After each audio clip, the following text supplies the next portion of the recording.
Welcome to Make Your Remarkable, the podcast where banking meets inspiration. Here, we share stories that spark new ideas, open doors, and remind us what's possible when passion meets purpose. Each week, you'll hear from remarkable guests, leaders, dreamers, doers, and difference makers, who bring fresh perspectives on leadership and culture, community connections, and the path to financial success.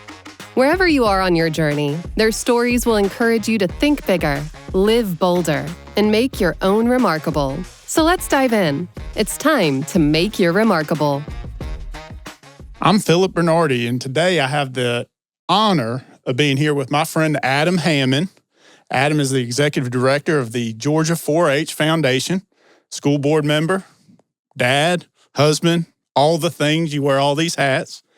And today we're going to talk a little bit about the history of 4-H, the impact to local communities, and really how you build trust along the way with all the growth that 4-H has had.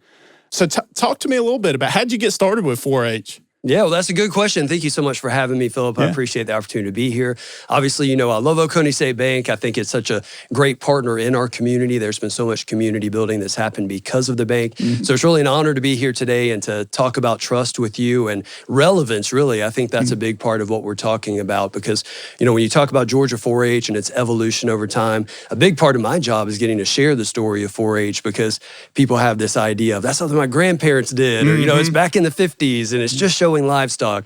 And while that's a traditional part of what we do, and that's very important, we've evolved in so many ways, and we have really relevant workforce readiness opportunities, and that's what we're constantly renewing. And that's built that trust that we're going to talk about today. So my experience really started with 4-H when I was in the 5th grade because my mom was a 5th grade teacher and always knew that 4-H was something that the older kids got to do. And it was, you know, you got to go to camp and you got to do these cool things. So that was always on my radar as something that I wanted to participate in. And when I got in the 5th grade, you know, they came to my class like they still do today in Oconee classrooms. And you know, I got to be the vice president of my class. And, you know, that was my early taste of leadership and got to learn a little bit about the parliamentary procedure.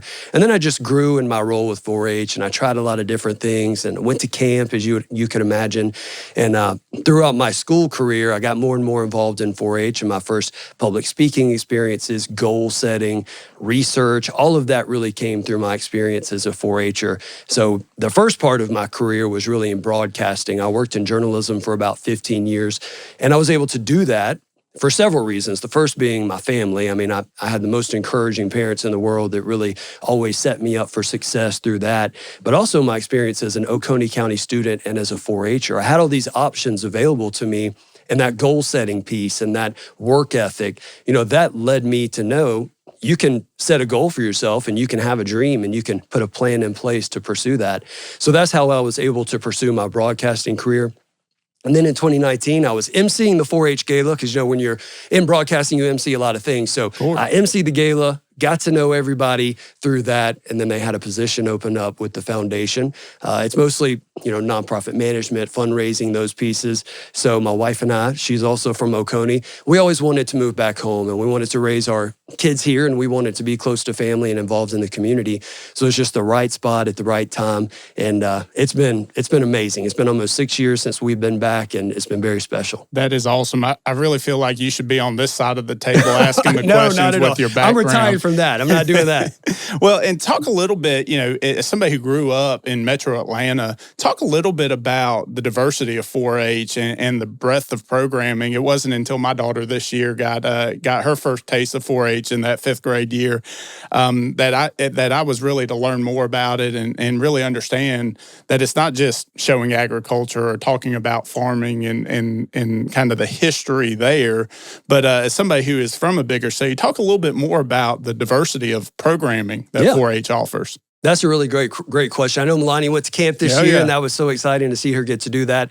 And, you know, we were talking about your experience growing up in Marietta, and, you know, a little bit of a disconnect because of the programming at that time potentially. But, you know, 2 years ago or last year, the AJC did an article. It was on the front page of the AJC, and it was about Cobb County's 4-H program, and they had a backyard birds program. So it was really all about utilizing poultry in a neighborhood and how, you know, if a young person lives in a neighborhood, they can still have that agricultural education experience. So agriculture is still such a big part of what we do. It's one of our key pillars. But we also have three other pillars. We have science, we have health and wellness, and we have leadership and civic engagement. So all of our programs really fall into one of those four buckets, and that ranges from livestock showing. We're going to be at the 4-H fair tomorrow in Perry, all the way to beekeeping and robotics. We have robotics teams. We have an engineering challenge that we do every year. We have an ambassador program where we have pollinator ambassadors where they learn about the food supply chain and they learn about, how important honeybees are to our economy and the food supply and everything else. So I think that's a really important part of the 4-H programming. To me, that was one of the biggest surprises when I came back, was to see that diversity of programming, because I was into what I was into, right? Like that's what I was focused on as a 4-H'er. But then when I'm telling the story of 4-H and I'm showing the breadth of what we do, you really get to dive into all those other programs. But it's all built around communication development, leadership development, and that boils up into the soft skills of workforce readiness. So that's the heart of what 4-H programming is, and I think 4-H does it better than anybody else. Yeah, well, it's cool to see that experience in your own children and see how much Melania has grown through that time period. Talk a little bit. It's interesting in what you do day to day. We always talk about without profits, there is no mission. And so you're out fundraising, and a big part of that is building trust. I would say if I'm sitting here with $1 million check ready to give it to you, I know you'll take it, but I'm not giving you that check without trust. So talk a little bit about how you go about developing trust, how 4-H as an organization has evolved through the years and continues to be a trustworthy organization. Absolutely. That's a great question. And we have an incredible fundraising team. And it's been such a great part of my own leadership journey to work with them and really talk about how we cultivate that trust and talk about how we cultivate what we call the donor cycle. So the donor cycle in nonprofit fundraising is really you identify a prospect, you qualify that prospect. That's when you determine, is this person interested in making a gift? Do they have the capacity to make a gift? Is it the right time to make a gift? Once you qualify that person, you move them into the cultivation period. And that's when you're really building that trust. You're showing them what you do. You're plugging them into the programs. Maybe there's a 4-H'er they need to meet who is participating in one of the programs they participated in. Or maybe it's a corporate donor and they are working in this specific area. Maybe it's forestry and you have this forestry team that stand out and they should connect to meet each other. That's that cultivation period. And then you make the solicitation. That's when you make the ask. And I said, well, you can get that $1 million check before I leave, Philip. And then after that, after you solicit, it's a yes or no at that point, and then you move into stewardship. Stewardship is really one of the most important parts of the donor cycle, because that's when you thank someone for their gift, you show them the impact of their gift, and then you set them up for the next gift. So, with our team, we focus on that cycle. We try to be very strategic about it, but we also remember that humans are involved, and every person is unique and every person is different, and we want to meet them where they are, because everybody's why is different, and they're at the table for a specific reason, and they're considering a gift to 4-H, or they're considering investing with Oconee State Bank or whatever for their own specific reasons. So I think the more we can communicate, the more we can show how we're different and how we're unique, that really builds that trust and that credibility. That's awesome. And it's funny how at banks, we give money all the time. You just got to pay it back. That's the only problem. So talk a little bit, though, I call it your part-time gig. You serve on the school board now for a couple of years, and I know that's something that's passionate to you as a product of the schools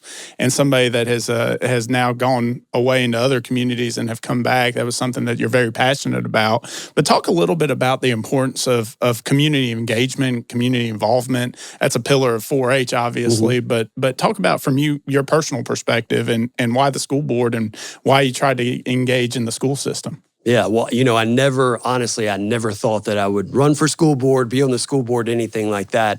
But when qualifying was happening and the opportunity came up, I've been involved with the schools, and I was the president of the Alumni Association, and my wife and I have always looked for ways to give back and to support. Because as you heard at the beginning of this conversation, I was able to pursue my dreams because of my experience growing up here in Oconee County. And it's very important to me, it's very personal that my children have those same opportunities here in Oconee County. Now, we have to do that. That doesn't just happen. It's not just going to naturally be there. We have to put in the work to do that. I mean, we're in charge of two things at the end of the day, and that's our effort and our attitude. Yep. And we have to go. Familiar. That's right. We have to go about every single thing in that way. So, as I thought about it and considered it, it really felt like I had the perspective and the experience to bring a unique voice to the school board and to really, remember the teachers or remember the families and all the administrators that make the schools as successful as they are. I was raised by an Oconee County educator, so, I had a backstage view the whole time I was growing up to see what education was about and how vitally important public education is in our community. So that's why I wanted to do it. And I appreciate you saying it's been a couple of years. That's very generous. It's only been 6 months. It felt like a couple Maybe years. It seems like that. That's right. But it's been so great. And, it's been such a consequential time. We just hired a new superintendent. And it's been a great time to be on the board, and I'm excited for it. And I appreciate the opportunity from everyone who entrusted me with that spot. Yeah. Well, it's awesome to, we talk about community engagement and how we try to empower our team to find something that you're passionate about because you're going to do it better. And you could tell that you're passionate about the schools and passionate about children and education. And it goes hand in hand with the work you're doing with 4-H. And I know we talk often about attitude and effort. And it sounds like you've been in some of my pregame huddles with the soccer team I coach. And that's where I spend a lot of my time from a community perspective. My office is right beside the UGA practice field. Okay, so I hear Kirby every afternoon, that's right. So he pumps me up. Yep. I cleaned up the language a little bit. Yep, that's probably for the best for everybody. Yes, exactly. Well, talk a little bit just in terms of, this is a statewide position, so you get to go to every part of the state and kind of shifting gears as well. Talk a little bit about the, what you see in terms of economic opportunities that you see across the state. Community banking is something that touches every corner of the state, and I'm sure you've seen that.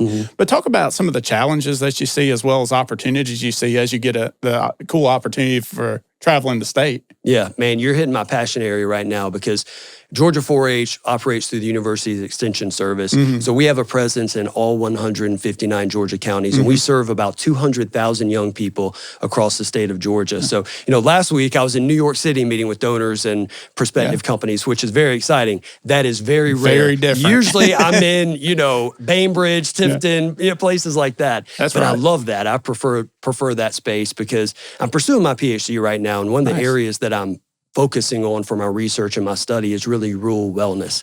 And as I've traveled around the state, I've really seen the disparity. The state did a recent study and it found that almost half the farmers in the state of Georgia contemplated suicide over the past year. Wow. And it's, I think it's 29% over the past month. And for new farmers, for first-generation farmers, it's about 62%. Wow. That's shocking, and that should not be the case. I mean, half the people watching this, based on that same department study, deal with anxiety. That's what they report. There's some kind of issue that's happening there. What's bringing us to that point? So as I've been around the state, I've seen some of that challenge and some of that opportunity in the rural parts of our state. And I think through Georgia 4-H and, as a youth development component, but through our faith-based community and through our business community in those rural areas, I think there's so much opportunity to provide support and really provide that foundation of a resource for people who are challenged or struggling. With 4-H, it's all about workforce readiness, as I said. So we try to get in there early and really see what the need is. We work with companies from the ports all the way over to Southwest Georgia, all the way to the mountains. And we try to find out from them, what do you need from workers in the future? What do you need from leadership positions in the future? And that's what we try to do with our young people. We meet them at that place. So I know that's a lot. That's a very diverse answer of what I said. There's a lot packed in there, but there's so much opportunity that it's pretty exciting to think about. It is cool when you talk about empowering your team. We one of our values as a bank is solutions, and we talk about solutions as empowering our team to make decisions locally and in the communities they serve, because their different communities look very different and their needs are different.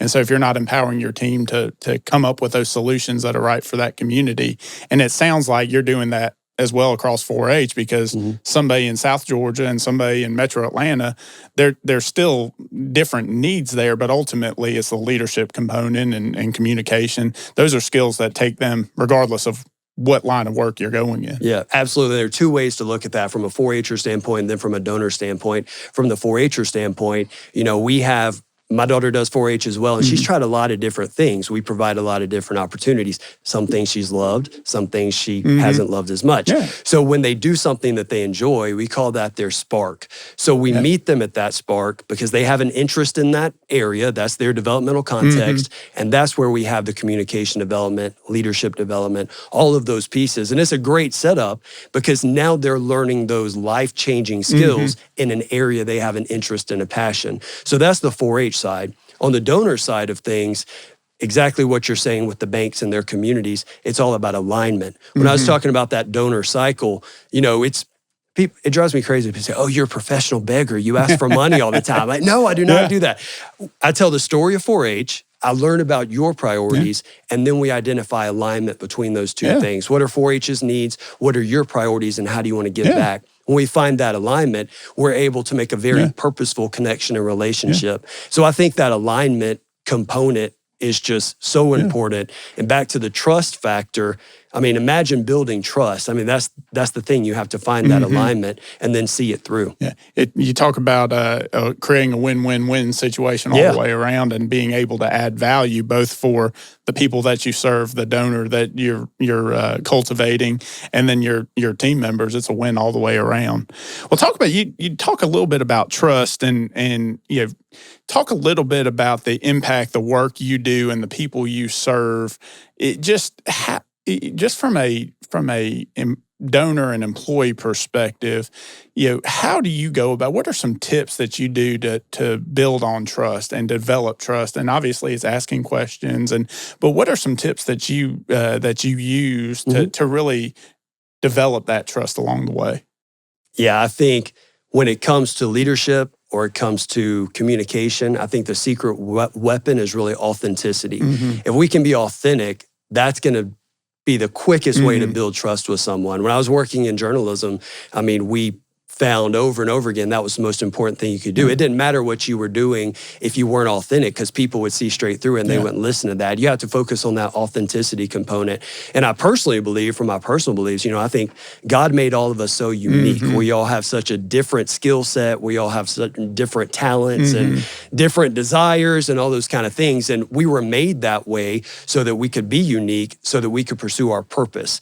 And that not only builds trust with those around us, but it also brings us fulfillment. So I think we need to focus on that as we look at ways to impact our community. Let's look at our purpose. Let's look at our authenticity. How are we using our uniqueness as our strength, not trying to fit into some mold or meet some kind of expectation we think is there? Yeah, that's really good. And I know that that perspective is a big part of that. And everybody's perspective is a little bit different. We talk about what's remarkable, and we'll talk a little bit about that later on. But when we talk about that, it looks different to different people, and really understanding and being your true self is going to allow you to grow that as much as possible. So talk a little bit about, how do you foster trust? What are some things that you do to really foster that relationship? Talk about being authentic. Okay, I'm starting to develop trust. I've known you for a while now, but how do you continue to foster that on a regular basis? I think it's communication and remaining in contact. I mentioned New York last week. I was there. Let's use that as an example. I met with many people while I was there. This week, there's been a lot of follow-up with those people, and, connecting with them on a personal level based on the interactions I had with them there and what I learned about them and from them. So my mission now over the next year is really to steward those people and cultivate them into areas where they would have a passion, so that they feel good about it and they feel plugged into what we're doing. Because at the end of the day, we have metrics and goals we need to meet from a fundraising standpoint, but that's not what drives me. What drives me is the youth development component of that, and the satisfaction of our donors and people who I call them our investors, the people who are investing into what we're doing. That's what's ultimately most important, because if we're not hitting those marks, then none of the rest of it matters. Those metrics don't matter. The fundraising doesn't matter, because it's going to be short-lived. We're building for the future. We're building long-term sustainability. One of the things that I love to do with my team, it's a tradition now. We're on the fiscal year, July 1st to June 30th. So every July, at the beginning of July, we have a New Year's Day lunch. And, it started out with traditional New Year's Yeah. things, collard greens, Oh, all the good gotta stuff. We have had them. to do it. Yeah. And this year we have Mexican, so we changed it up a little bit. But part of that meeting is really to talk about, okay, we do a SWOT analysis. Over this past year, here was our strengths, weaknesses, opportunities, and threats. And then we take that, and from that list, we come up with our priorities for the next year. And so everything we do, we run through those priorities. Does this match what's on that sheet? Because if it doesn't, we shouldn't spend too many resources or too much energy pursuing that, because that doesn't meet our priority for the year. So that's been great. It's been a great way to get buy-in from the team, build trust with the team, because they all have a voice in what's on that sheet as well. So I think making sure everyone is on the same page and being communicative and transparent about it is really how you build and retain that trust. I have a board of 35 trustees, incredible people. They hear about everything along the way, and it's that transparency that cultivates trust. And it's a culture, I think. Yeah, we talk about collaboration a lot within the bank, one of our values. And when you create buy-in across the board, it's amazing the momentum you get. So I might steal that tidbit that you have in our fiscal year is January 1st, so collard greens would apply that time. So random question aside, was it boots and blue jeans or suits in New York? Oh, man. It was suits in New York. But as I said, I'm going to the fair tomorrow, so I'll be all boots tomorrow. I gotcha. So, you have to have a very diverse wardrobe when you're in my position. I gotcha. But there's a lot of green. I gotcha. They gotcha. No green suits yet. Got the green ties. That's right. I got it. So when, just to you personally, Adam, what does remarkable mean to you? When we talk a lot about make your remarkable, your name of the podcast, but what does that mean to you? That's a great question. We've talked about leadership. We've talked about communication, community trust. And I think you can't have the conversation about any of those things without really talking about legacy, because all of us are building a legacy. We may not realize it, but we are leaving a legacy, and we're working on that right now, whether it's good, bad, or indifferent. There's going to be people years from now talking about Philip Bernardi and Adam Hammond, hopefully. And hopefully they're saying good things and it's not negative things. But, one of the things that I've been coming back to and thinking about as I've been preparing for this podcast and coming to talk to you. My grandfather was one of the founders of Oconee State Bank, Herbert Hammond, and he lived an incredible life. And one of the things that struck me was that he passed away when he was 40 years old and 3 months. Today, as I sit here with you, I'm 40 years old and 3 months. Wow. So I'm the same exact age he was when he passed away. And that's just crazy to think about, because he lived such an incredible life in such a, what I would consider a short period of time, because I'm that age. I know what that's felt like. I never knew him because he passed away so early, but the legacy that he left behind has encouraged me, it's inspired me, and I feel like I know him because of that legacy. So that's brought me a lot of encouragement. And when you talk about being remarkable, I think it's directly tied to that.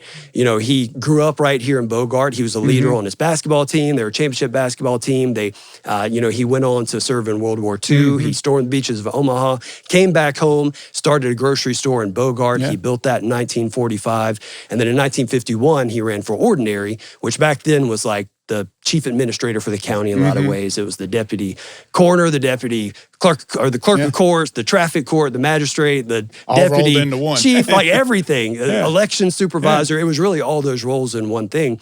Probate judge. Later, that split out into just being probate judge, but he ran for that in 1951, ran against an incumbent, and he actually won. So he was in that position, and he became ill with cancer towards the end of that in the 1950s. And that's when, my grandmother really stepped in, and she helped him run the office. She helped do a lot of those day-to-day operations of the ordinary.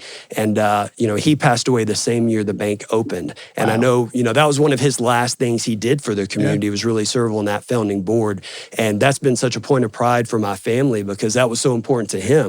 It made such a difference to him to know that Oconee was going to have a bank, and there was going to be so much community buy-in, and that trust would be there, and people would be able to have that direct responsiveness to the bank, because they're going to know the board of directors. They're going to have all that transparency and have that opportunity. So that was really special. And then when he passed away, my grandmother ran for his spot.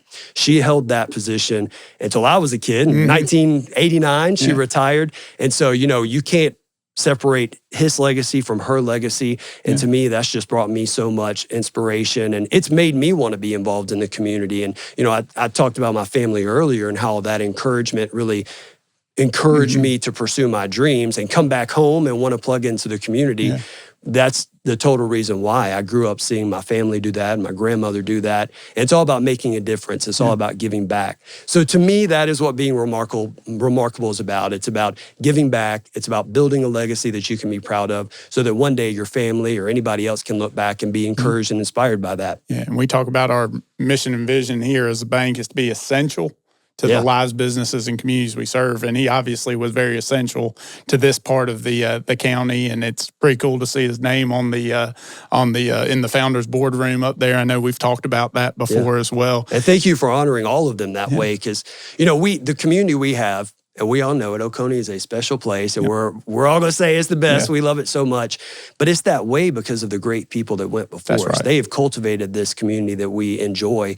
And really, it behooves us to ensure it keeps going down that path. And, the great thing about Oconee, there's about 40,000 people here. When my grandfather was ordinary, that was about 4,000 people here, so you think about that. But there's such an opportunity because there's people who are 8th generation Oconee Countyans like me, and then there are people who are newer to our community. And I think when we can identify our commonalities, I have the experience and perspective of growing up here. Somebody who moved here has the experience. I'm married in. There you go. Well, you've immigrated and we accept you, but you have the experience and perspective of growing up somewhere else. And that's valuable too, because you know what unique, special things we offer in Oconee and what's worth preserving. So, I think there's so much excitement around that, and Oconee State Bank is an instrumental part of that as well. And talk a little bit about, it just in your work, in terms of what remarkable would look like for 4-H. What does that look like, in terms of you go out every day trying to paint the future for the youth. But talk a little bit about what remarkable means for the organization.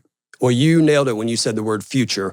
When we have our team meeting for the new year in July. With collards. With collards and black eyed peas. And Mexican sometimes. That's right. We talk about our priorities, as I mentioned, but we split them up into 3 different things. We have our fundraising priorities for the year. Here's what we want to do.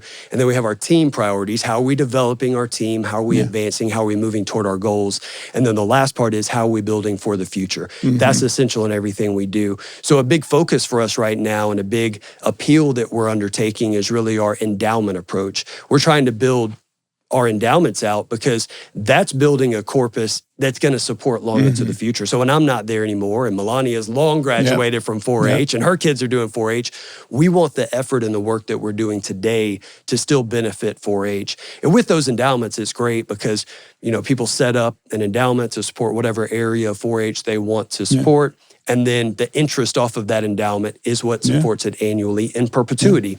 So we talk about legacy and we talk about building for the future. That's really a way to do that. So I'll pick that as really what does remarkable look like, because that's been a big focus for us, and it's all about the future, and it's about setting people up for success long after we're not here, and that comes back to the legacy theme. Legacy piece. It really is cool. So when we were talking about being able to find an organization that's been around for so long that has transformed across many different areas, kind of like the bank, right? The bank has changed and adapted along the way, but it's really cool to see what you all have done at 4-H, what you've done personally, and it's really cool to see, how you've built on that trust, but ultimately how you're creating remarkable every day in that regard. Thank you. So Adam, you've talked a lot about 4-H, but if somebody wants to keep up with what y'all are doing and learn more about either you personally or the work that you're doing to create remarkable for the youth across the state of Georgia, how do you do that? Sure. Well, you can check out the Georgia 4-H Foundation online, georgia4hfoundation.org. You can find some information there. We're on Facebook, we're on Instagram, all of that. So just search us. Me personally, you can email adam.hammond@uga.edu. Awesome. I'm happy to answer any questions there. And I'm on Instagram too. You can find Adam Hammond 5. Used to work for Channel 5. So it's going to be Adam Hammond 5 forever. But, I love engaging with people. And, you mentioned I'm on the school board, and that's really important to me to keep that close touch with the community and to always be that advocate for what's going on in the community. So I'm always welcome and open to listen to anybody and get to know anybody and make new friends every day. So I can't wait for it. Well, we really appreciate you being here with us. I appreciate the service you do across the state and as well as within our community as a whole. But more important, thanks for being a friend. Yeah. And thanks for sharing a few of those tidbits along the way. So I really do appreciate it. Awesome. Thanks, Philip. Thank you. Thanks for joining us on this week's episode of Make Your Remarkable. If you enjoyed the conversation, leave us a review, share it with a friend, or follow us on social media at Oconee State Bank and at remarkable_mortgage for more remarkable insights. And remember, at the heart of every journey, it's not about the process. It's about the purpose you're building, one bold step at a time. Until next time, keep making your remarkable.